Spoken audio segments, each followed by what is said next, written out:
بسم الله الرحمن الرحيم الحمد لله رب العالمين والصلاة والسلام على سيدنا ونبينا محمد وعلى آله وصحبه أجمعين.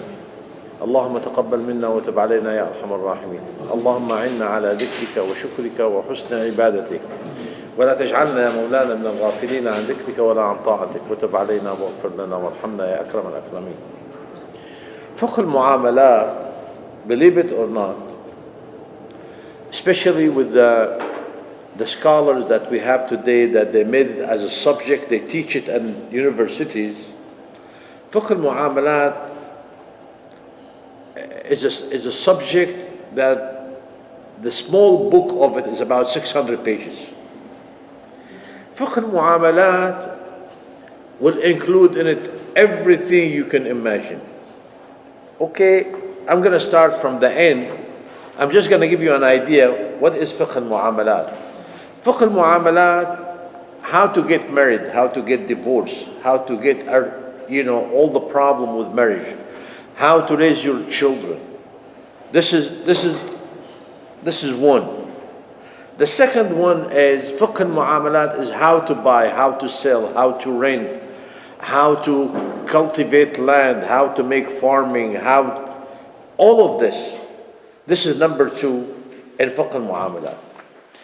Number 3 is if you give somebody a trust, if you appoint somebody to take care of your housing, if you take care of your factory or anybody, they call it hawala, kafala, daman. Hawala, kafala, daman. Somebody needs to get a loan and you need to go sponsor him, kafala. You need to transfer money to somebody. You need to say, do this, and ana damin, and I am. So this is it. And then buying and selling and renting, leasing, anything, this is part of it. Court system, juristic system, all of it.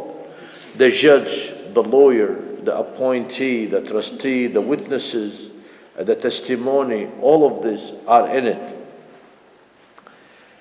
And also, when the judge give an order, for that order to be executed, whatever kind of execution, that's part of Fiqh al-Mu'amalat. Also, when somebody steal or rape or put his hand on a land or on a house, on money or anything like that, they call it al-ghasb, they call it al-hiyaza. All of these are part of it. Any violation of the Islamic law, fornication, adultery, stealing, physical attack, anything of that, it will be part of it. Also, we have, if anybody, including parents or anybody else, gave somebody children or non-children, they gave them waqf, hiba, ata, wasiya, all of these are part of Fiqh al-Mu'amalat. And then inheritance, all kind of it, to all kind of people, which is by itself, it's a big subject in Islam. It's called ilm al-fara'id. Ilm al-fara'id, it means, it is not to make salah. Ilm al-fara'id means ilm al-mawarith, the inheritance laws, who should get what, and this is all part of Fiqh al-Mu'amalat. And also, if somebody made an oath, how to forgive this oath, they call it kafarat, or how to fulfill it, and all of this. This is part of it. Somebody told his wife, you are like my mother. What does he do? This is part of Fiqh al-Mu'amalat. So anyway, Fiqh al-Mu'amalat contains all of the Sharia, you could say. Okay? So it's a big subject. That's why when you told me about Fiqh al-Mu'amalat, I'm thinking is that the people who ask for fiqh mu'amalat, what do they want? This is the session on Sunday. It was not, I don't think, it was established for me to take a subject that it will be studied. People can study it for 4 years. You know, if they are lawyers, people can study it for 2-3 years if they are accountant. People can study it for 2-3 years if they were going to be major in heirs and inheritance and something like that. So really it boggles my mind to understand that the people who requested fiqh al-mu'amalat, what do they really want? Whether they know what they want or just a topic came back on their mind, let's do it, you know. Usually people in sessions like this session on Sunday, which we need to cover it like for an hour and a half, or for 2 weeks, could be 3 hours, they have specific item from all of this big fiqh al-mu'amala. They have very specific title, you know, and they ask to talk about it, then we can cover it within a session or two, you know. But fiqh al-mu'amalat require 4 years study. It requires somebody more knowledgeable than me to be, you know, that will be his specialty to go and discuss it. Since it has been asked and since you have come, Jazakumullah khair, I'm going to go back and I'm not going to talk to you about if you pick up a book in fiqh al-mu'amalat today from scholar or a teacher in universities or somebody, how they're going to do it. I'm going to go back over 1,000 years and to talk to you about fiqh al-mu'amalat, how they made it and how they introduce it. They call it as muqaddimah, introduction to fiqh al-mu'amalat. This is, I ask Allah subhanahu wa ta'ala to help me to cover that particular portion of it today. It's going to be very brief. Earlier, like about 1,000 years ago, when you asked a scholar about, you know, fiqh al-mu'amalat, you said al-mu'amalat the origination of the word amila. Okay? So amila, ya'malu mu'amala. And he said, the purpose of your life, Allah subhanahu wa ta'ala have made it in the Quran. تبارك الذي بيده الملك وهو على كل شيء قدير الذي خلق الموت والحياة ليبلوكم أيكم أحسن عملا. So which one of you will do better? It is very important note by the scholar here. Allah subhanahu wa ta'ala said أحسن عملا. Qualitative work. It is not quantitative work. It is not أكثر عملا. It is أحسن عملا. You could pray 2 rak'ah. You are focused. You recite the small surah, but you are focused with Allah subhanahu wa ta'ala, full-heartedly, thinking about what you're reciting, hoping that Allah subhanahu wa ta'ala will forgive you.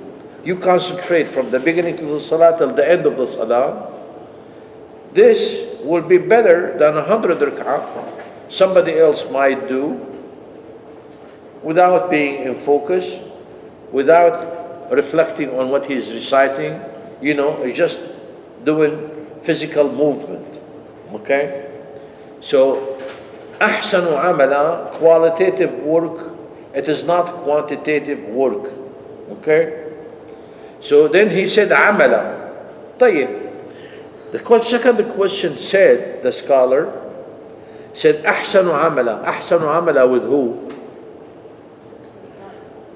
When you make amal with who? There are 3 categories. The scholar have said that you could make amal within those 3 categories. Category number 1, you make amal with Allah subhanahu wa ta'ala. The second category, you make amal with yourself. The third category, you make amal with people. Okay? The amal with Allah subhanahu wa ta'ala, take category number 1. What's in it? What's under it?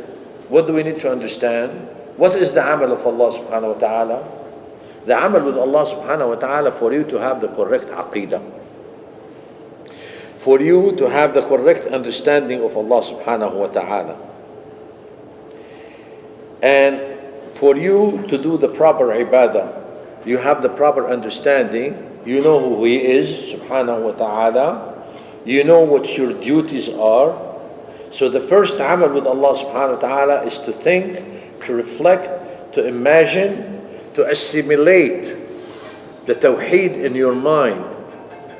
This is the amal with Allah subhanahu wa ta'ala. Amal fikri, for you to have the proper ibadah and to assimilate this aqidah into your mind, into your heart, and then into your action by having the proper ibadah. When you pray for Allah subhanahu wa ta'ala. This is mu'amala ma Allah. Okay? The benefit for you, no matter what you do with Allah subhanahu wa ta'ala, you're not gonna give Allah subhanahu wa ta'ala any benefit, you're not gonna harm Allah subhanahu wa ta'ala, no matter what you do. Ya ibadi, in the hadith Qudsi, لو أن أولكم وآخركم وإنسكم وجنكم قاموا على صعيد واحد فعبدوني على أتقى قلب رجل منكم ما زاد في ملكي شيئا ولو أن أولكم وآخركم وإنسكم وجنكم كانوا على أشقى قلب رجل منكم ما نقص من ملكي شيئا. So even though we said mu'amala, dealing with Allah subhanahu wa ta'ala, but the benefit and the result of that ibadah is on you. You pray good, you're the beneficiary. You don't pray good, you're not the beneficiary. You are the one who are going to have the problem. Okay? You pay zakah, you be good. Anyway, whatever you do, it is you. It is up to you. Whatever you do, like when our mashayikh rahimahumullah used to say, he said, whatever you do in this life, like you're throwing seeds in land, on the land. Those seeds are going to harvest. And you're going to reap it up. You're going to pick it up. So seed whatever you want. Put in the land, in this farming land, put whatever you want. You're the one who's going to harvest that.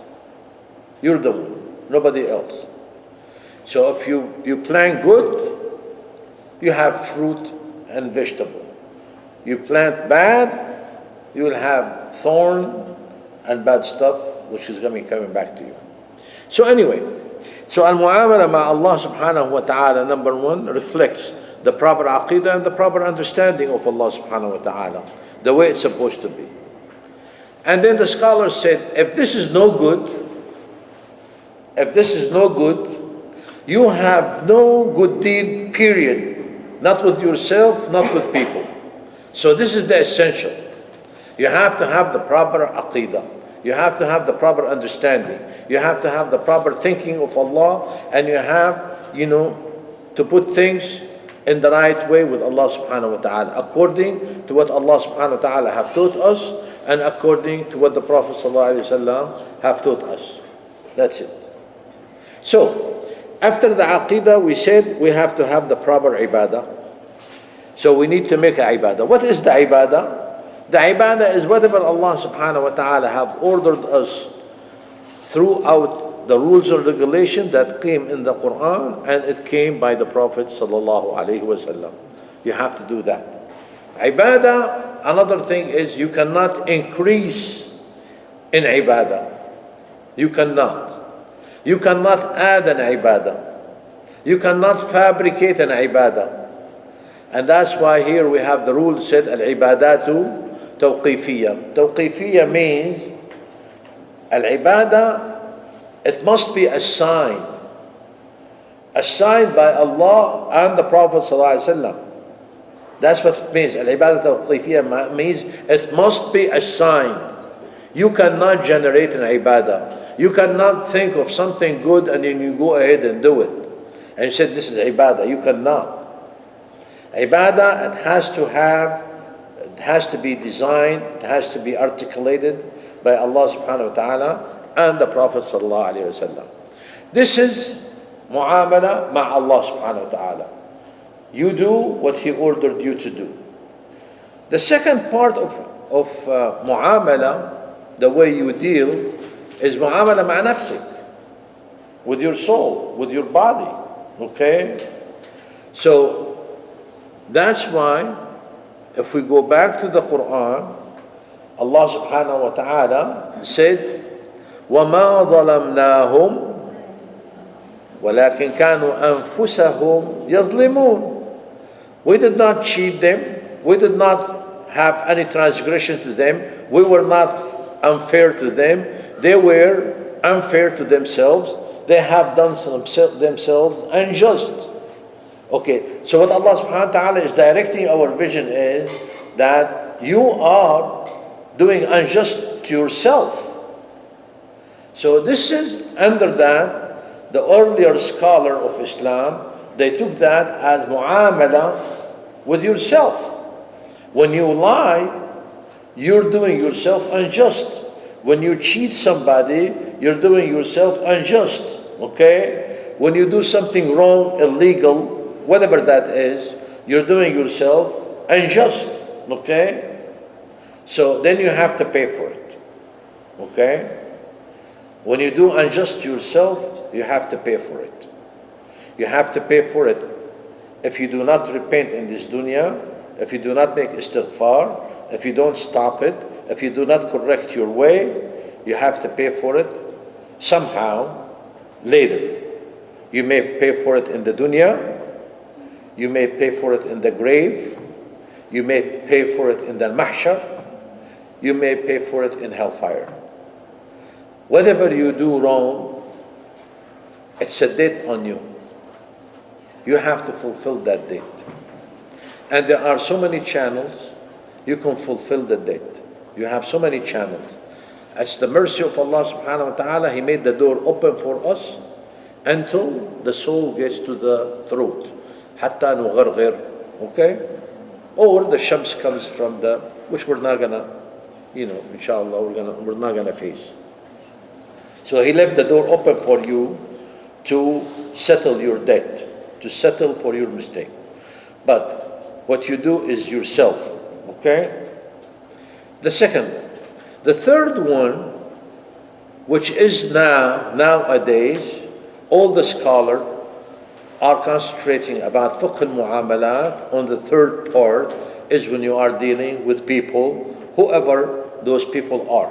Whether you're going to get married, you're going to get divorced, you're going to buy, sell, you're going to hire somebody to work for you, you're going to buy stock, you're going to buy commodity, you're going to farm land, whatever you do. So al-mu'amalat, fiqh al-mu'amalat is dealing, now the third part, is dealing with others regardless of who those others are. Okay? So this is it. Now, all of these mu'amalat, whether it is with Allah, whether it's yourself, and whether it is with people, there are guidelines. There are guidelines that they govern all of them. With Allah subhanahu wa ta'ala, with the ibadat, with the religion, one of those major rules, I'm not going to go all over the rules, but I'm going to give you one at a time from them. But for example, وَاتَّقُوا اللَّهَ مَا اسْتَطَعْتُمْ. You see, your knowledge, your ibadah, whatever you do, it is under the rule that is you do what within your ability to do. فَاتَّقُوا اللَّهَ مَا اسْتَطَعْتُمْ. That's number one. Another one, number two, is يُرِيدُ اللَّهُ بِكُمُ الْيُسْرَ وَلَا يُرِيدُ بِكُمُ الْعُسْرَ. Allah subhanahu wa ta'ala will never impose on you in any part of those three channels, will not impose on you something you cannot bear. وَاتَّقُوا اللَّهَ مَا اسْتَطَعْتُمْ يُرِيدُ اللَّهُ بِكُمُ الْيُسْرَ وَلَا يُرِيدُ بِكُمُ الْعُسْرَ مَا جَعَلَ عَلَيْكُمْ فِي الدِّينِ مِنْ حَرَجٍ مِلَّةَ أَبِيكُمْ إِبْرَاهِيمَ. So those are the rules. Also, there are another major rule is that لا ضرر ولا ضرار. Allah subhanahu wa ta'ala will not impose else anything that will cause harm to you or to the others. That means all the parts of the Sharia are beneficial. None of the parts of the Sharia will do harm. Somebody might say, well, ya akhi, when a thief steals and we cut his hand, how could you say cutting his hand will be beneficial? It is beneficial. It is beneficial to the society. It's a reprimand to him. It's a reprimand for the others. We sacrifice with the hand in order for us to save thousands upon thousands of hands, you know? And the same thing when we do killing, when we do this, we do that. All the parts of the Sharia are beneficial to the whole entire community, because the Sharia came for all the people, not for one individual. It is for one individual, but the design is for the whole entire society. وَمَا أَرْسَلْنَاكَ إِلَّا رَحْمَةً لِلْعَالَمِينَ. So you can take it on a general term, okay? So surely the person who we put that on, you know, we cut his hand, he might say that, you know, I became handicapped. Okay, you became handicapped and stop, but maybe that will make you better for the rest of your life. It will straighten you out and so on. So it will still be beneficial to you. And then also, by doing that, you had paid the debt that is on you. Yani, your sin will be forgiven, inshallah, if you repent and you have a sincere heart. Okay. And also, part of dealing with people, and then the scholar have used the hadith of the Prophet ﷺ, قُلْ إِنَّمَا بُعِثْتُ لِأُتَمِّمَ مَكَارِمَ الْأَخْلَاقِ. Now, this hadith, even though it is simple, but people interpret it not complete. What does it mean, إِنَّمَا بُعِثْتُ لِأُتَمِّمَ مَكَارِمَ الْأَخْلَاقِ? I was sent to perfect the moral value. How to perfect the moral value? First of all, you perfected it by making it sincere to Allah. Because now, if you are saying the truth, and then the kuffar before Islam, they were saying the truth. You were generous and they were generous. They were doing it for their reputation. They were doing it to save the name of the tribe. They were doing it to get exalted, you know, or to have honor, or to have good reputation. We do it as a Muslim because we need the satisfaction of Allah. We need the acceptance of Allah. We do it for the sake of Allah. So even though the act is the same, I am good, I am paying money, I am feeding the hungry, whether I am a Muslim or non-Muslim, but the non-Muslim is doing it for somebody, for something else, not for Allah. We made it perfect, this is the hadith, when we made that action for the cause of Allah subhanahu wa ta'ala, to please Allah, to obey the rules and regulations of Allah, to obey the commandments of Allah. So this is the hadith said, إِنَّمَا بُعِثْتُ لِأُتَمِّمَ مَكَارِمَ الْأَخْلَاقِ تَتْمِيمُهَا بأن نجعلها خالصة لله سبحانه وتعالى. تمام? And also, there's another part of it. بُعِثْتُ لِأُتَمِّمَ مَكَارِمَ الْأَخْلَاقِ. A Muslim, when he does something out of the good, any kind of good, he is doing it for the cause of Allah subhanahu wa ta'ala. He will not do something to harm that goodness. Meaning, like, if I lend somebody money as a Muslim, I'm lending him money for the sake of Allah. But then I will not do any harm after I lend him the money. What kind of harm? الذين آمنوا ولا يتبعون ما أنفقوا منا ولا أذى. So the non-Muslim, he can lend the money, but he can go and brag about it, you know, that I gave him, I did this, I did this, I did this, I did this. The Muslim, he's doing it sincerely for Allah, and then on top of that, That's why بُعِثْتُ لِأُتَمِّمَ مَكَارِمَ الْأَخْلَاقِ, that I am not going to do any harm after I do the proper thing. And the harm, for example, is by speaking and, chastising this person or giving him minna, like I did you a favor, I did this, I did that.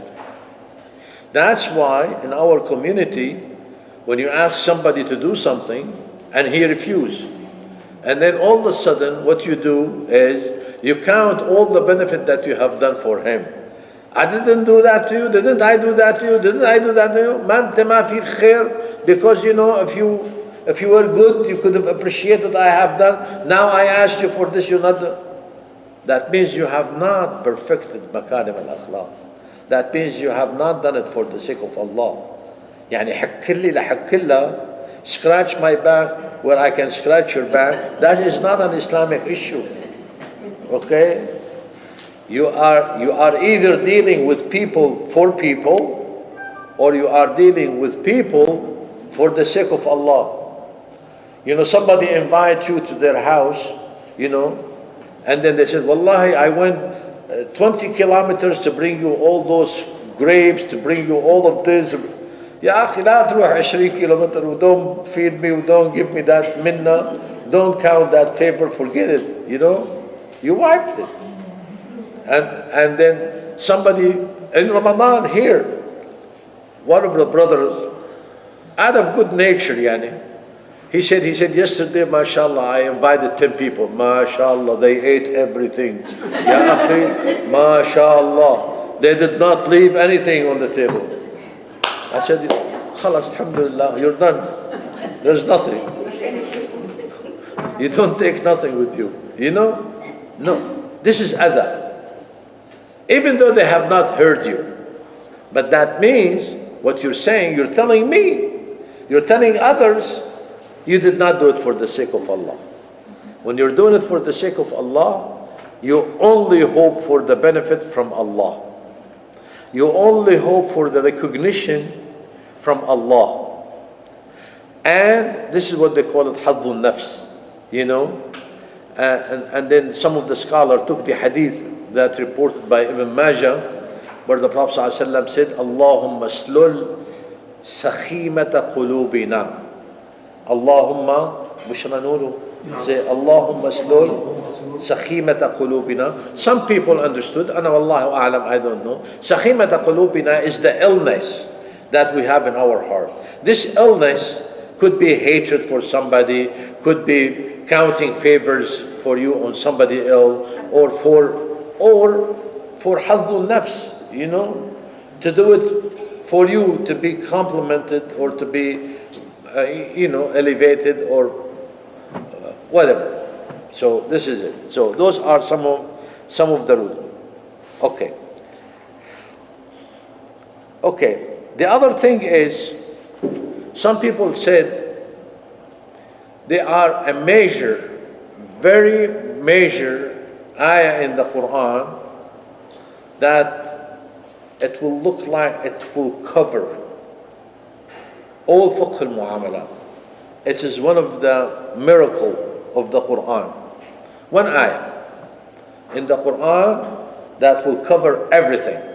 Imagine one ayah will cover everything. It is the ayah of number 90 of Surah Al-Nahl. Ayah number 90 of Surah Al-Nahl. Bismillah ar-Rahman ar-Rahim. Allah subhanahu wa ta'ala said, Inna Allah ya'muru bil-'adl wal-ihsan wa ita'i dhil qurba. So if you're looking about fiqh al-mu'amalat, all of it. What's fiqh al-mu'amalat? What does Allah subhanahu wa ta'ala wants from you? And all the fiqh al-mu'amalat, dealing with your wife, dealing with your parents, dealing with the person who are buying, or dealing with the person that you are selling, dealing with the person that you are renting, or dealing with the person who you are borrow money from, or you're lending him money, or the person that you hire to work for you, or anything you do, giving nasiha, talking to somebody, making advice, reprimanding your son, teacher in school, whatever you do, doctors in the clinic and whatever. What do you need to do? Al-adl. Be fair. Be fair. Be fair not because it's a good business. Be fair not because it's profitable. Be fair, it is not for your reputation. Be fair because Allah subhanahu wa ta'ala had ordered you to be fair. Al-adl. Because also the scholar said, you have to be fair because you, when people talk to you or deal with you, you like for them to be fair with you. And that's why the Prophet ﷺ said in the hadith reported by Musnad Imam Ahmad radiallahu anhu, when he was giving advice, he said, وَأْتِ النَّاسَ بِمَا تُحِبُّ أَنْ يُؤْتَى بِهِ إِلَيْكَ وَأْتِ النَّاسَ بِمَا تُحِبُّ أَنْ يُؤْتَى بِهِ إِلَيْكَ. You know, عامل الناس كما تحب أن يعاملوك. Deal with people in the way that you love them to deal with you. Okay? So, Al-Adl, we are asking you to make Adl, for you to make Adl to people, and for people to make Adl and be just also to you. So, but if you do not perform Adl, you cannot ask people to have, Adl or just to deal in just way with you. Okay? You are the first. You are the first. We cannot ask people to be fair and we're not fair. We have to be. Inna Allah ya'muru bil adl. And the scholar said, Al-Imam ibn Ashur rahimahullah, and this is the book of a tafsir, which is one of the best tafsir. You could put your hand on it right now. It's called At-Tahriru wa-Tanwiru Ibn Ashur radiallahu anhu. He died not too long ago. It is one of the best tafsir of the Quran. It's a collection of all the authentic understanding from the language and also from al-athar, from the narration that we have about al-Quran. At-Tahrir wa Tanwir Ibn Ashur. Ibn Ashur radiallahu anhu said, Allah subhanahu wa ta'ala in this ayah, He put the most important thing, al-adl, to be just, to be fair. Okay? That's why He ordered, number one, in Allah. Also the scholars said, it is part of al-adl, part of being fair and just. Remember, if we step a little bit back, we said that fiqh al-mu'amalat deal with three categories, right? Category number one with Allah, and with you, and with the people. Inna Allah ya'muru bil adl. It is the biggest fair and the biggest just you can do is for you to have a proper aqidah. It is unfair to have partners with Allah subhanahu wa ta'ala. It is unfair to have lillahi and dada, rivals. It is unfair for you to have rivals with Allah. It is unfair to put somebody equal with Allah. It is unfair. You see, Allah subhanahu wa ta'ala told us in the beginning of An'am, وَالَّذِينَ هُمْ بِرَبِّهِمْ يَعْدِلُونَ. They make equality. God forbid. You cannot have partner. He cannot have equality. He cannot have andada. He cannot have rivals with him. Subhanahu wa ta'ala. Why? Because this is the highest rank of being fair. Inna Allah ya'muru bil adl. He owns everything. He has everything. له ملكوت السماوات والأرض. And then it is unfair for you to put partners. It's unfair to put somebody equal to him. So إن الله يأمر بالعدل. This word, it contains a lot of things. It contains the aqidah, wheeling and dealing with people, being fair with yourself, because that's what you're going to get back. إن الله يأمر بالعدل والإحسان. So what is the difference between being fair and al-ihsan? A lot of the scholars said al-adl is just to be fair. Al-ihsan, for you to do an extra step. A lot of people gave so many examples, according to different scholars, they gave so many examples to that. Al-ihsan, to do a little bit extra, meaning being fair, But you could be fair and just fair. Right? You could be fair and with a little bit more. Okay, here's a guy who works for you. At the end of the day, you have to pay him $100. Here's your money, $100. You're fair. That's what we agreed on with him. Okay? Al-Ihsan, here's $100. Thank you very much. You have done a wonderful job. Appreciate it. This extra. This is part of Al-Ihsan. They call it Ihsan. Okay? Al-Ihsan is just doing extra. It can be done in the positive. It could be done in the negative. How could it be done in the negative? Okay. Somebody made a mistake. Okay, I hired this guy to do this work. He did the work, but it's not so perfect. At the end of the day, I come to him and I said, okay, you were supposed to do this and this and that, but you did it, but you're not very good. You have made some mistake, you know? So rather than give you 100, I'm going to give you 90. Am I fair or not? I'm fair. But no ihsan. Okay? Al-ihsan to say, well, you didn't do it perfect, but I agreed with you on 100, and here's 100. So the extra 10 that you gave him, that's part of the ihsan. To some understand. So this is what they call it ihsan in the positive way, and ihsan also in the negative way. Okay? Somebody made a mistake, and then the judge told him, you know, the law gave me a maximum of to put you in prison for 5 years. But you were a good nature, you were this, you were that, you do not have previous criminal record, you do. So I decided to lessen that to make it 3 years. This is the negative way. Some of the scholars took that is that he did with him in a fair way, but also he gave him ihsan. Wallahu subhanahu wa ta'ala a'lam. The scholar said this ihsan here is different than the ihsan that came in the hadith Jibreel alayhi salam. الإسلام والإيمان والإحسان أن تعبد الله كأنك تراه فإن لم تكن تراه فإنه يراه. This is two different issue, the same meaning, two different understanding. So we back to the ayah 90 of Surah Al-Nahl. إن الله يأمر بالعدل والإحسان. Al-Ihsan, back to it, it has so many channels. As a matter of fact, some of the scholars, they took that ihsan and they elaborate on it so much. Like for example, in the ayah of the Quran that I do not memorize is وَإِذَا حَضَرَ الْقِسْمَةَ أُولُو الْقُرْبَى وَالْيَتَامَى, you know, فَآتُوهُم مِّنْهُ whatever.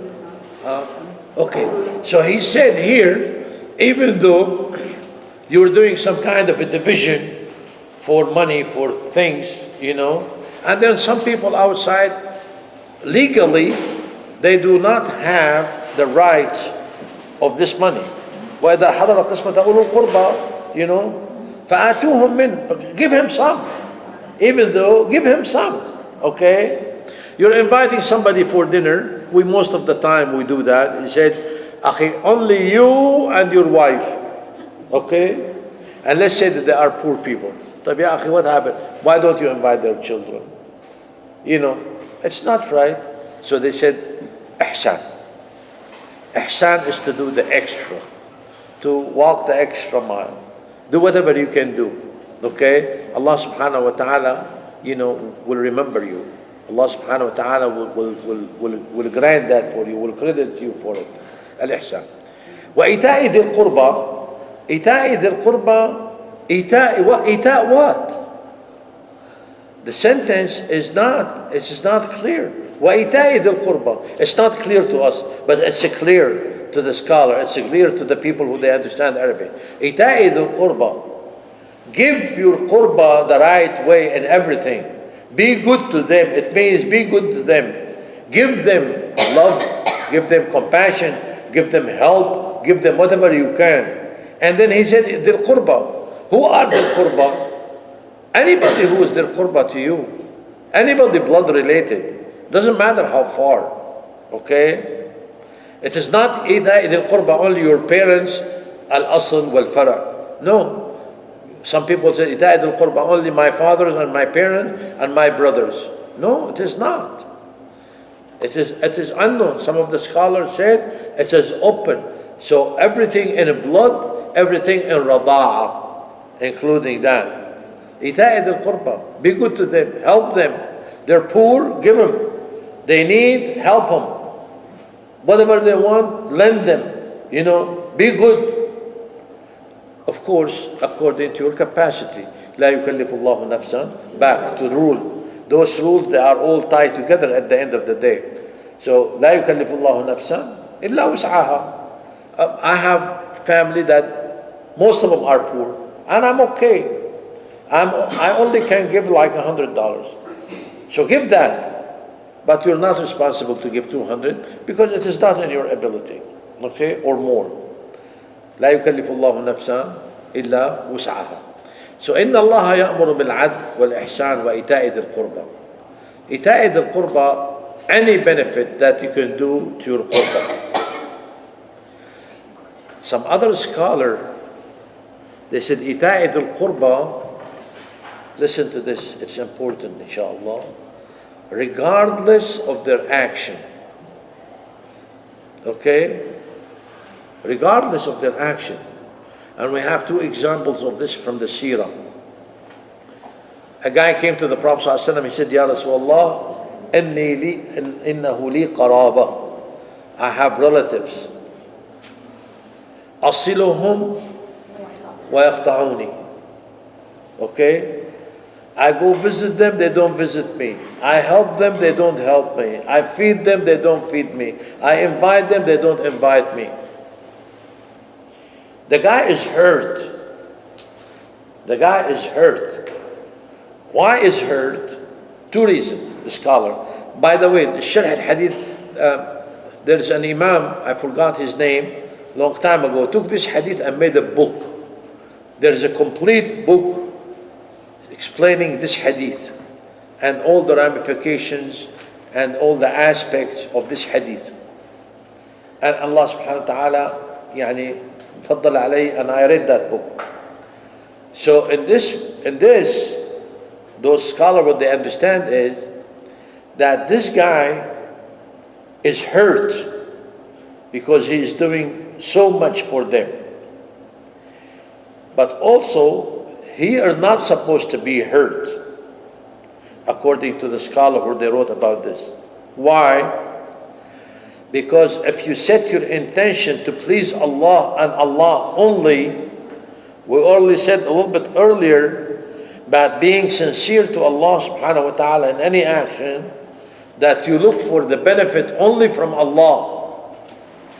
I am not helping you for you to help me in the future.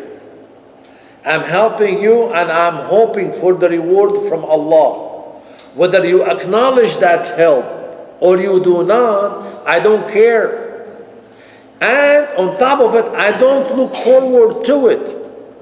I am not helping you, and I am not looking forward for you to pay me back or to help me back, because I'm looking only toward Allah. If this guy only is doing what he's doing to his relatives for the sake of Allah, so why is he hurt? The other scholars say it's a human nature. It's a human nature. I am not asking you to thank me. I am not asking you to help me.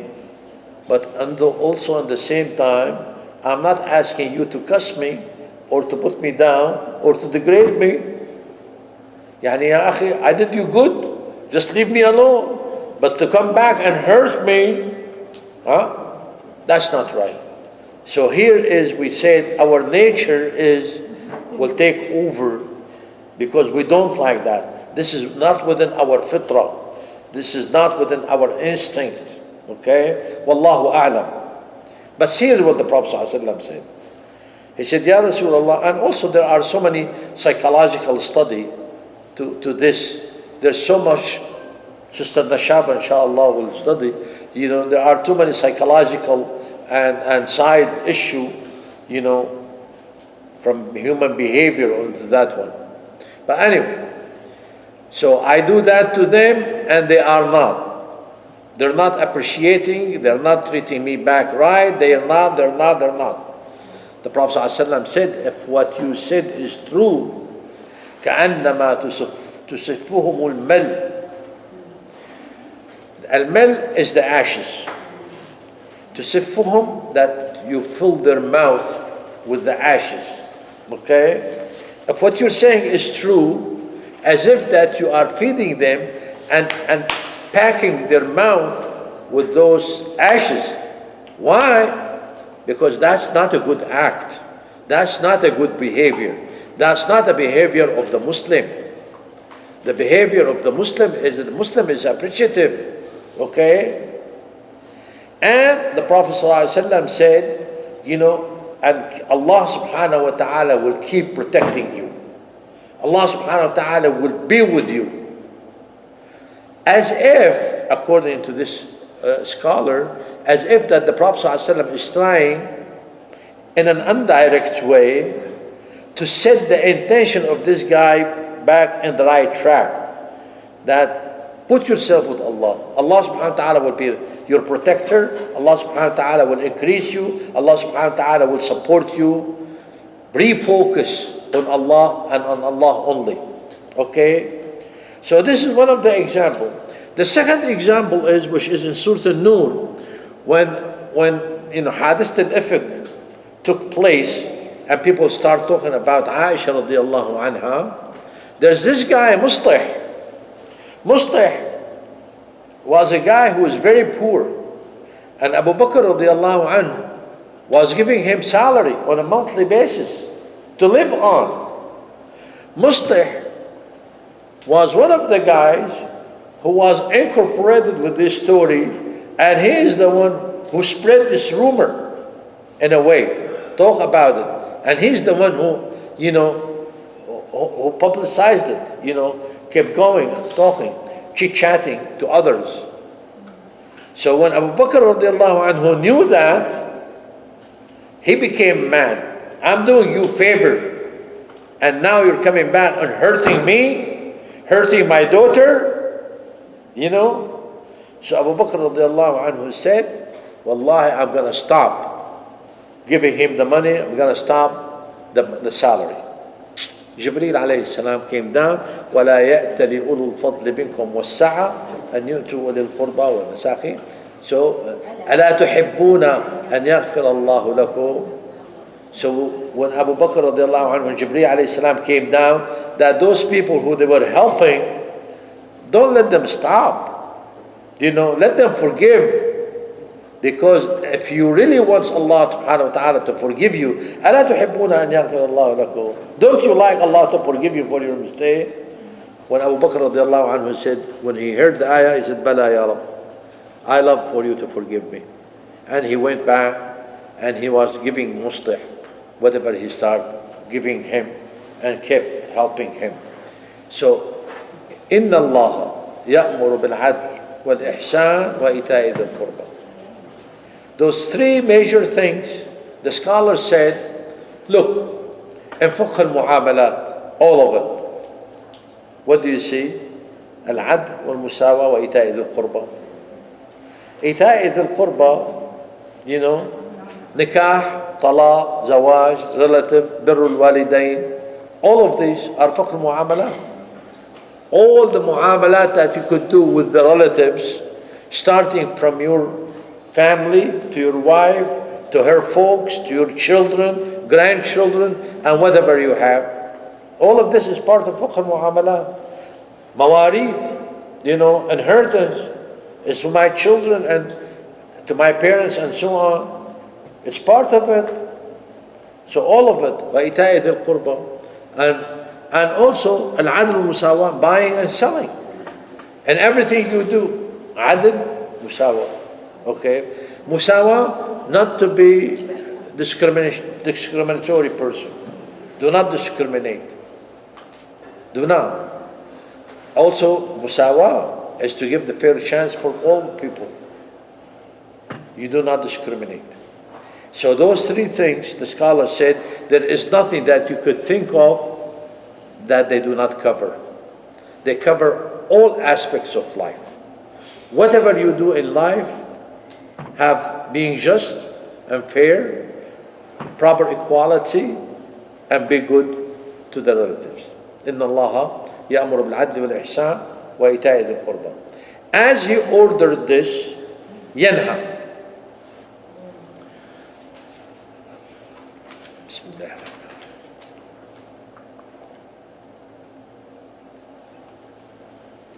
The scholar stopped here.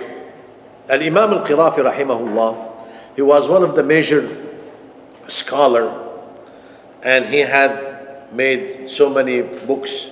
It's one of the most difficult books you can read in the Sharia is for Al-Imam al-Qirafi.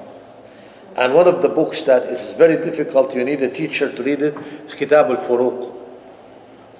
So anyway, Al-Imam al-Qirafi rahimahullah said, إِنَّ اللَّهَ يَأْمُرُ وَيَنْهَى. What is the difference between يَأْمُرُ and يَنْهَى? He said, you could go very simple by saying he is يأمر with the good things and ينهى on the bad things. Right? From the ayah. But even though يأمر in the good things, ينهى about the bad thing, but يأمر and ينهى have the same power. Never forget this. This is the important. When Allah subhanahu wa ta'ala ينهى, He is يأمر. يأمر بالنهي. Power-wise is the same thing. Okay? That's why ينهى is the haram. يأمر بالصلاة. But if you do not do the salah, you have made haram.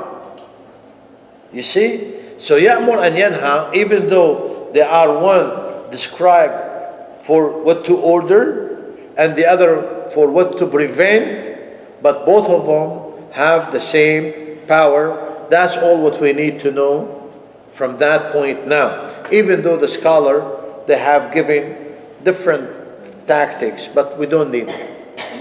So Allah subhanahu wa ta'ala prevent us, ينهى عن الفحشاء. What is al-fahsha? The indecency, the bad thing, whatever you want to call it, whatever your interpretation you have.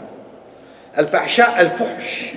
Fuhsh is no good, indecent, it's uncouth, it is not right, it is not customary, it is in violation of our habits, violation of our deen, violation of our tradition, violation of our moral value. Fahsha, fuhsh, fuhsh, something you do not like by nature. Okay? By nature, you don't like.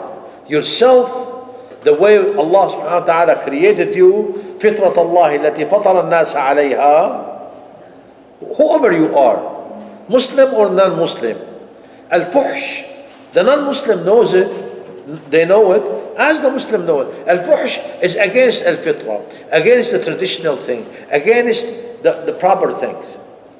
Allah subhanahu wa ta'ala started with al-fuhsh is general, big. Al-munkar is more specified. Okay? So Allah subhanahu wa ta'ala started with the general and He went secondly the specified. Al-fuhsh is no good, uncouth, not right. You don't accept it. It's against your nature, against your tradition, against your habitual things, against what people know, against al-urf, the customary thing.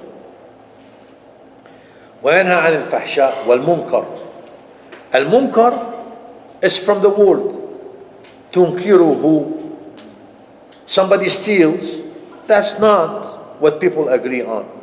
People agree on buying and selling. Somebody come and snatch something and steal it, that's munkar. Okay? Somebody does, have a relationship with a girl, that's munkar. The proper way is for you to get married, and so on. Al-munkar ما أنكرته الشريعة. الفحش ما فحشته الشريعة. That's another one. Al-Imam الإمام الشاطبي رحمه الله have said this is الفحش ما فحشت يعني whatever the Sharia made it فاحش والمنكر ما أنكرته الشريعة. That's on the highest level. And then we go down to the nature, to the customs, to the urf, to whatever you want. Okay? So Allah subhanahu wa ta'ala ينهى عن الفحشاء والمنكر and والبغي, transgression against the right of people. You cannot. طيب والبغي, البغي on what? He didn't say. There is a rule in the language. They said whenever there is something vague, المبهم يفيد العموم. المبهم يفيد العموم. ينهى عن الفحشاء والمنكر والبغي. طيب بغي on what? I can buggy physically, I go kill somebody. I can make buggy, I could go and steal from somebody financially. I could make buggy, I could cuss and chastise person and hurt him emotionally. You see, buggy on what? Is it physical buggy, financial buggy, emotional buggy? What kind of buggy? When he did not specify, that means it contains all of this. إذا أبهم عمم. تمام؟ Okay. وإذا سأل ولم يجب فقد عمم. Another rule from the language. Okay. So Allah subhanahu wa ta'ala ينهى عن الفحشاء والمنكر والبغي. Now tell me, is there anything left? Is there anything bad that you could think of or anybody can do that is not on those three categories? Scholar said no. You will never think. Make up your mind. Think all what you can. You will never find something bad. It is not contained in those three things. As the scholar said, there is nothing good you can think of. It will not be contained on the first three. إن الله يأمر بالعدل والإحسان وإيتاء ذي القربى وينهى عن الفحشاء والمنكر والبغي. Three good contains every goodness, and three bad, they contain every bad they have. They said, the scholar, this ayah, one ayah, contain all fiqh al-mu'amalat. Fiqh al-mu'amalat, whether to do right or prevent you from doing wrong. If it contains everything, apply it to everything you do. Okay? So, Allah subhanahu wa ta'ala said also, وَلَا يَجْرِمَنَّكُمْ شَنَآنُ قَوْمٍ عَلَىٰ أَلَّا تَعْدِلُوا اعْدِلُوا هُوَ أَقْرَبُ لِلتَّقْوَى. And Allah subhanahu wa ta'ala said, يَا أَيُّهَا الَّذِينَ آمَنُوا كُونُوا قَوَّامِينَ بِالْقِسْطِ شُهَدَاءَ لِلَّهِ وَلَوْ عَلَىٰ أَنفُسِكُمْ أو الوالدين والأقربين. Ayah 135 of Surah An-Nisa. Allah subhanahu wa ta'ala has ordered you. This is the Sharia. Okay? So, this is fiqh al-mu'amalat. Any kind of dealing and wheeling, it has to be within fiqh al-mu'amalat. Writing contracts, it is in fiqh al-mu'amalat. But now, how to write a contract, let me go specific onto this. I have only one thing, not only one thing, but something important to say. I'm not going to go with all the article that will need to be incorporated in the contract, but I'm going to make the major one that people are always neglecting. Okay? You need to write everything in the contract. Anything you agree on, you need to write it in the contract. Any possibilities might happen, you need to write it in the contract. The other major thing is you need to dissolve that contract before you sign it. Okay? You need to dissolve it. For example, we're making a company together. We're making a work together. Everything is beautiful. Before you sign it, ask your partner, Akhi, if we want to go our separate way, how we're going to dissolve this? You write it down. So when you sign the contract, you sign both. You sign how to incorporate and then how to dissolve. You see, it has to be. There's no two people will be together forever. There is no two people will be together forever. They will be either separated in dunya or death will separate between them. So we need to know, because whatever we do, there's the right of the heirs. You know, we have a contract together. But if I die, I have heirs. They may not want to go with you. They do not want to continue. So there are rights has to be distributed. You know, everybody has to take his share. So we need to solve it. Most people, many of the problems that I face with others, with the brothers who they call me and they ask me for help, the problem is they do not put rules how to dissolve their agreement or their partnership or whatever they do. Please do that. This is what I need to say about fiqh al-mu'amala. Also, there are people, most of the problem that I am facing with contracts, they made it very brief. They do not all the possibilities that might happen. So when of those possibilities come into play, they have the problem. I thought this is the way it's going to be, and the other guy said, I thought this is the way it's going to be. No. Why didn't you write it down? Because you didn't write it down, you left those open ends. Okay? I hire a lot of people, Muslim people, to do work for me. Akhi, how much do you want for this? Akhi, no problem. You're my brother and I love you. I see you in the masjid all the time. MashaAllah, you're this, you're that. This is one of the biggest problems. Do you know why? Because he see me in the masjid, I'm a good guy. He expects me to pay him more. And because he's the brother, I hired him from the masjid, I expect him to charge me less. So here's we have a problem. We get done, the job worth $50, give him $50, he's upset. Because his expectation was more. Now he is not realistic anymore. He is living by his expectation. Okay? And then when I gave him what's due to him, I violated his expectation, he's upset. Okay? And now, vice versa, if I gave him 50, I was expecting for him to charge me 40. But I saw him, he is unhappy, so I gave him back the 50. I am upset. So none of us is happy. Okay? And this is the problem with the Muslims. How much do you need for this one? Say it. Have a contract. You get done. You get what we agreed on. Leave the expectation out. Okay? This is another problem that we're dealing with in our community. Okay. So, any question? تفضلي. Okay, is there such a thing as adab and mu'amalat? Adab, like how do we conduct the mu'amala itself? For example, the situation you described now is the idea. I think part of the problem is we're not straight with each other. We're not. I'm trying to do mugamala for you, and I'm, maybe have interest. So I'm not straight with you. If I have a price tag, I do this job, this is how much I charge.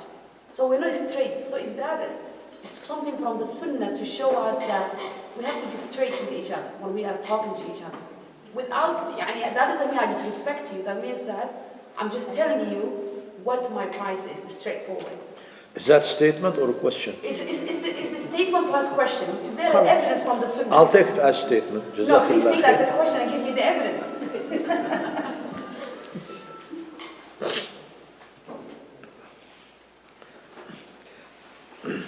Any question? I want evidence, please. Say what? Evidence, دليل من السنة about this situation, this item of being straightforward with each other. The reason, the reason, شلوها؟ حد جه يبيض لك البيت وعلشان انت عارفه فما بيقولكش كام، يقول لك انت اخويا وانت حبيبي وانا هعمل لك وانا هعمل لك، وبعد ما يخلص ايه ده كنت متوقع كذا. هي سؤالها هل في حديث او آية بتقول المفروض ان انتوا تبقوا متفقين عشان في النهاية ما حدش يزعل؟ نعم. حديث او آية، هي بس عايزة reference. The reason I want this one to slide, because I don't want to open the door. If you open the door, there's going to be too many things. Okay, let's open some of the door. If I ask you to do something and you told me this is what you want, okay, that doesn't mean that I need to agree. Exactly. Number one. Number two, it doesn't mean that I cannot negotiate. Also, it doesn't mean that I'm insulting you if I told you your price is too much and the job worth that much. It is not. So see how many doors we're going to open. We're going to open so many doors. Somebody, if he tells me that this is cost $10, I'm going to be upset. Because I know it doesn't worth $10. So are you making me stupid? You think I don't understand? You're trying to play games with me? I can take it negative way, so that will open some kind of heartache. The other thing is, I could be very polite. I don't take it that way. I'm going to say, brother, this costs only $2. Now he's, in turn, he's going to be upset. Okay? So what I'm saying is, when you put your price, that doesn't mean we need to educate ourselves. I'm not going to hurt. And when I make a counter offer for you, you're not supposed to be hurt. Okay? Okay, so we could back and forth to do that. And then also, we could agree on the price. But the problem does not come from the price. The problem comes from the quality of and the accuracy of the work. That's one. Another item is, the problem could come back from the expectation of the work. Like, for example, I hired the guy to do for me a countertop. He wants $300, no problem. I'll give you $300. He done it. His finishing is lousy.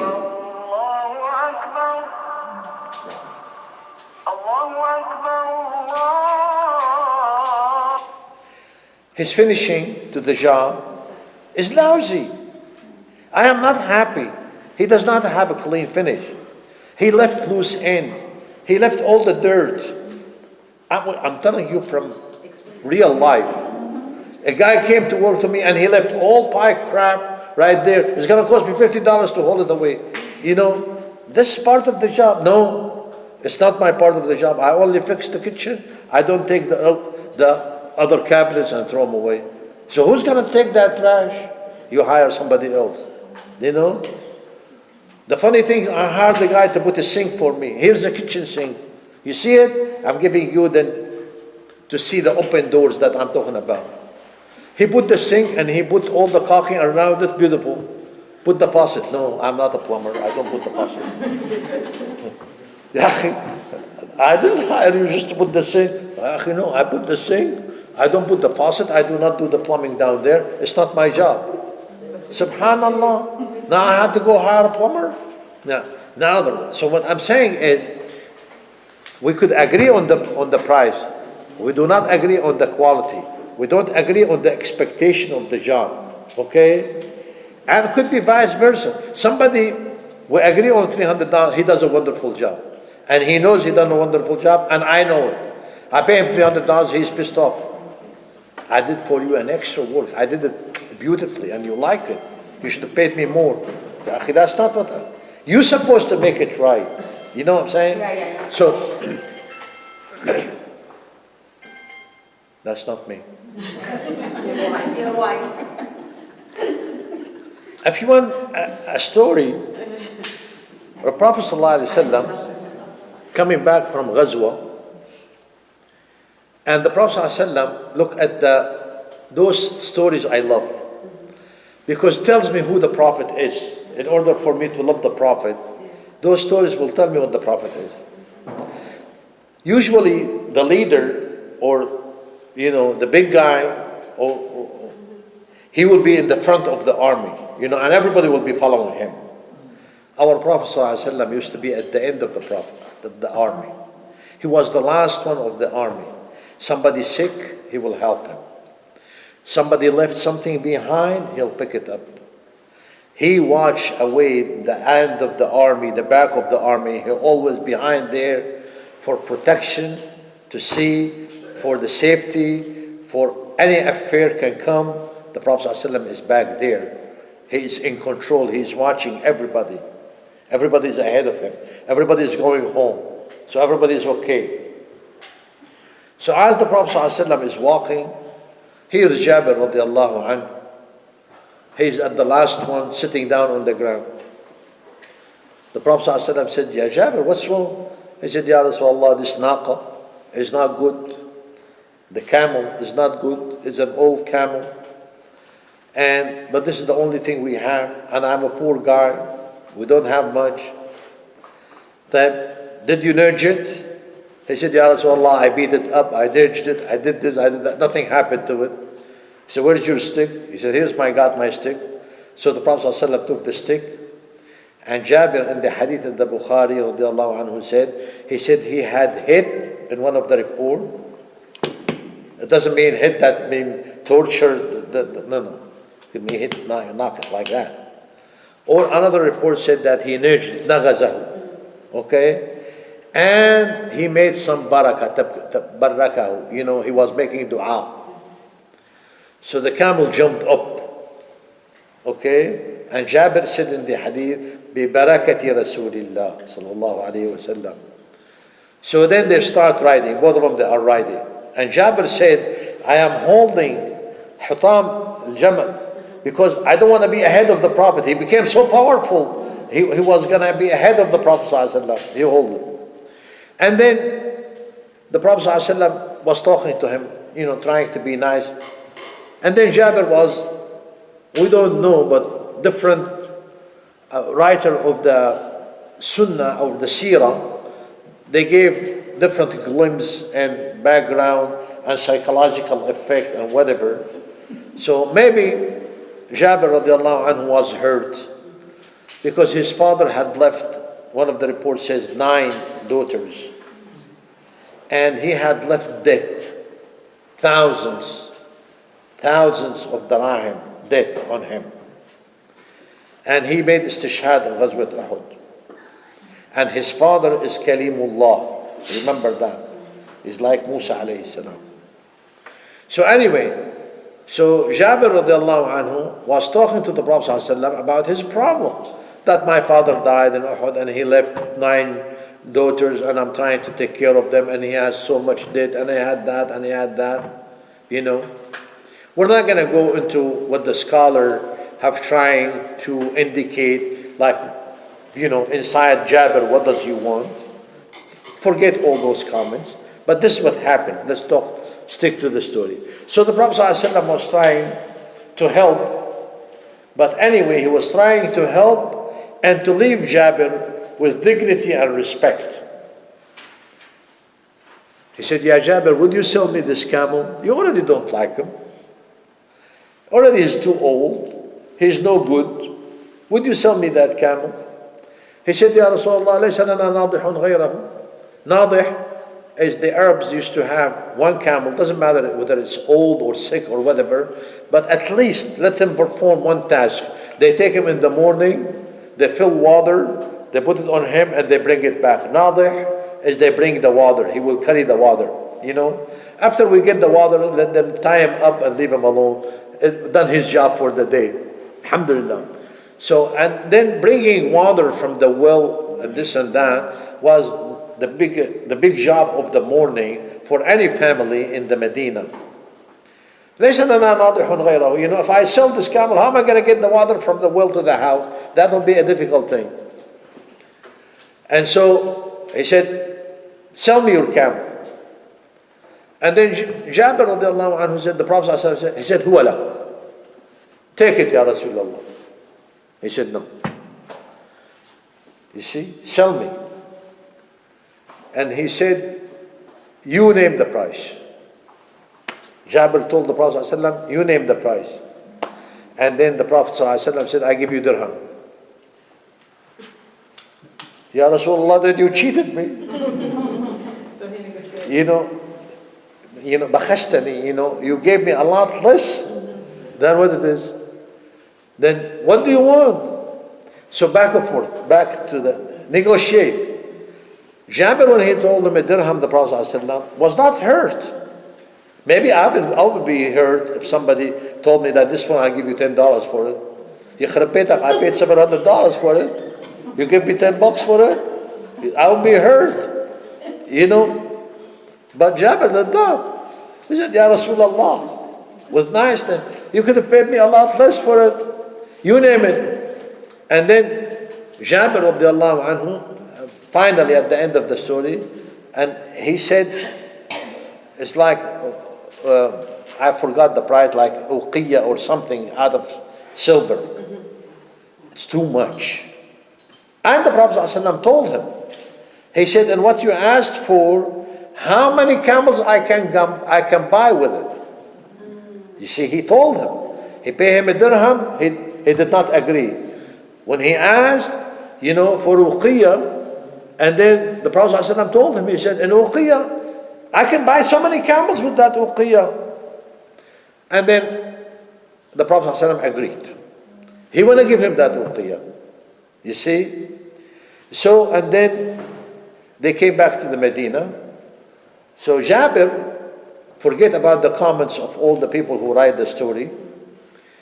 Jabir radiallahu anhu immediately went to the masjid, tied the camel by the masjid, and went home walking.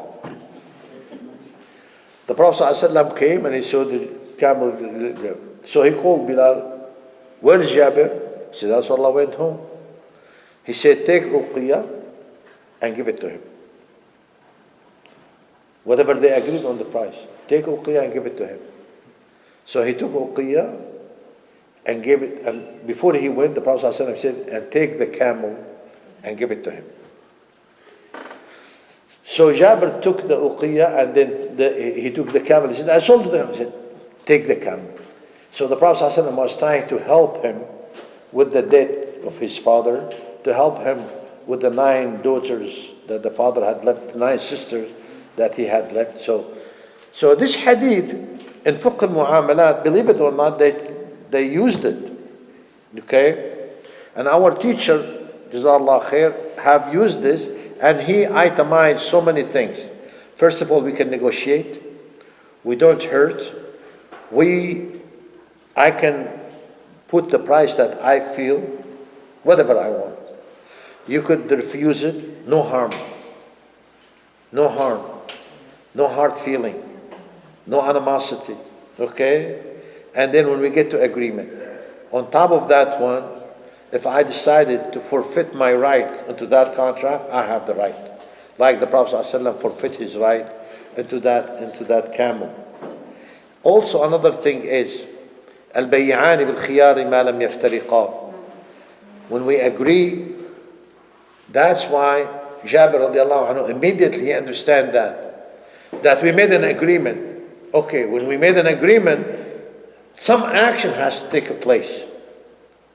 You have either to give me the commodity, or I have to pay you some of the price, down payment. A lot of people, they call me up, they said, Ya akhi, do you have a house for rent? Yes, I do. They come and look at the house, we like it. Akhi, but my contract with the other house, other apartment, until the beginning of the month. Okay, today is the 3rd of the month, or maybe next month. I said, okay, they go. They didn't pay me money. They didn't take the key. They didn't churn the utility. They did not sign the lease. They didn't do nothing. Okay, so what am I going to do? Nothing. On the 20th of the month, I have a guy coming to me with the rent. He paid the deposit, he signed a contract, I gave it to him. The lady called me at the beginning of the month. Okay, I'm ready to come. والله أنا rent the house. يخرب بيتك who to rent the house? We have an agreement. What am I going to do? I'm going to go into the street. I'm going to live where? I'm going to live. يا ستي, according to the hadith, البيعان بالخيار ما لم يفترقا. افترقا on what? Did you make money? No.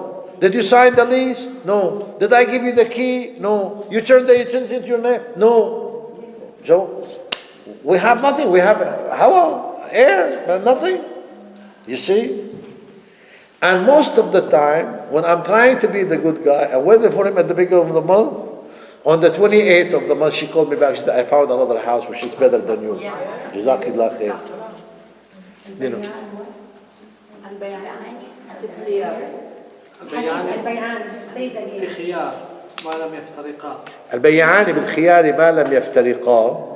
It means the contract has to be consummated. The contract has to be done to it.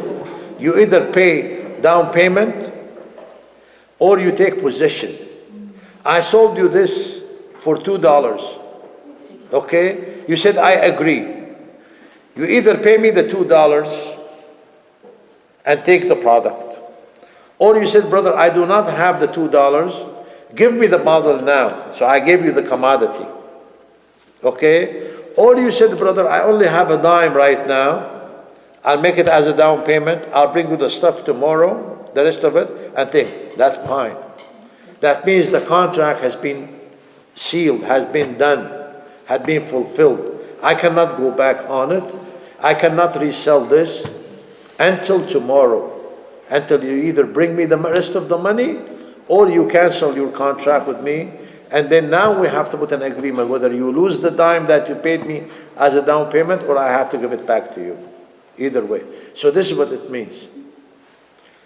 Now. But that's the example that you just gave us. Don't you supposed to be clear from the beginning if you did not put me the down payment, or if we don't have a lease agreement or anything, then anyone else will come, I'm going to rent the house for? ما فهمت عليك تعي قربي ما يعني فهمت. توضح كل اللي قلته للشخص اللي قدامك قبل ما يروح. له اخي انت رايح لا اعطيتني داون بيمنت ولا اخذت مني مفتاح ولا شيء. نحن ما صار بيناتنا شيء. يعني بدك تتمة الانهاء الموقف انك توضح له يكون فهمان انه هيك صاير. Okay, that's good. يعني انه حضرتك لازم تكون واضح، لازم هو اخذ كلامك ثقة، محمل الثقة.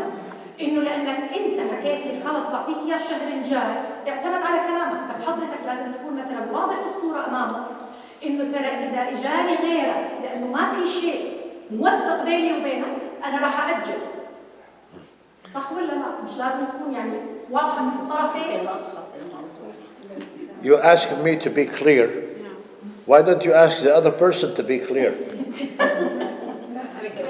Maybe in their mind they are clear. No, in their mind, she said, okay, I want it. Yeah. Okay? You want it, do something. Don't you supposed to be the one who asked to do something?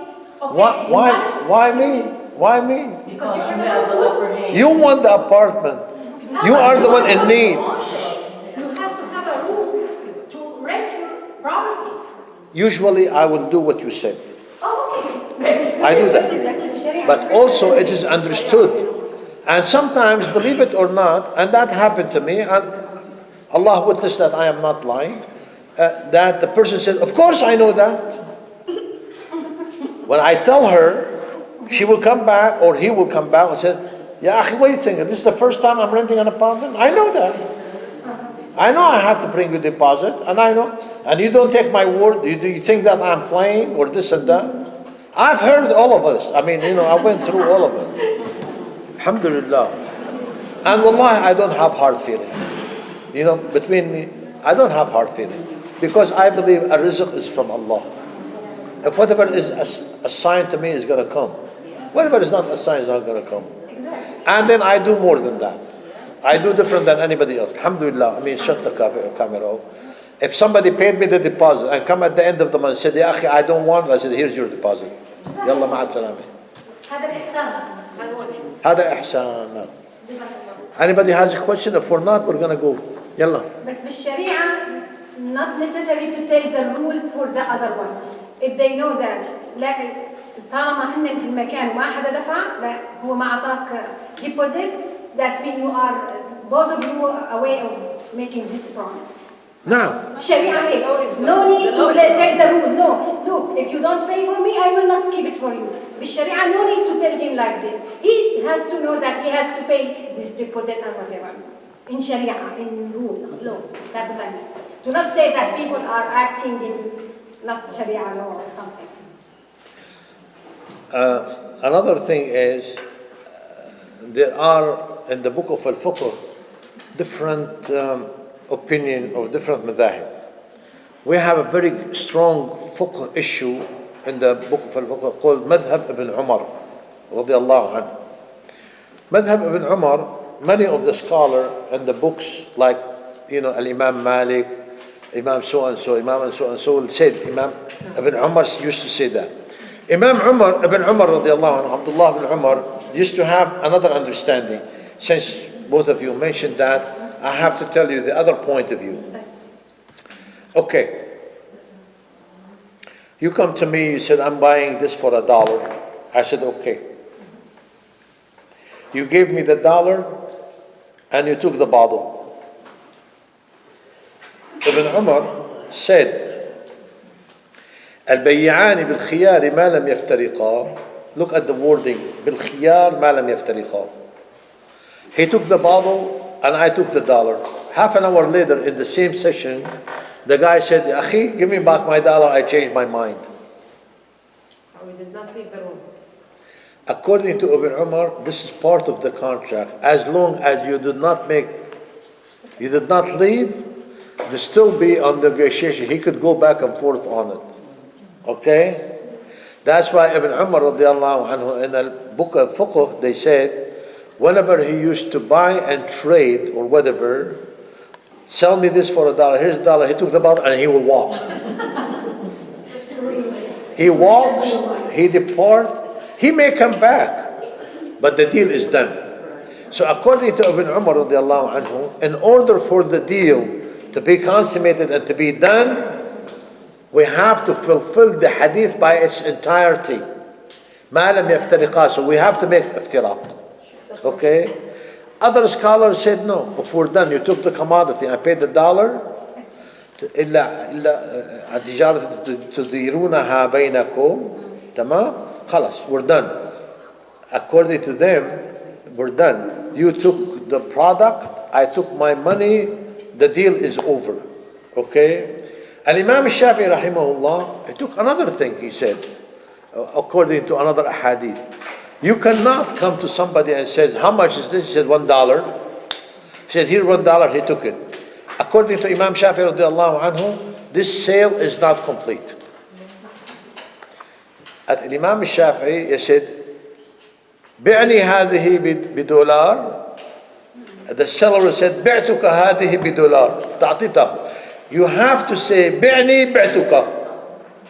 It has to be in agreement. Verbally. Okay?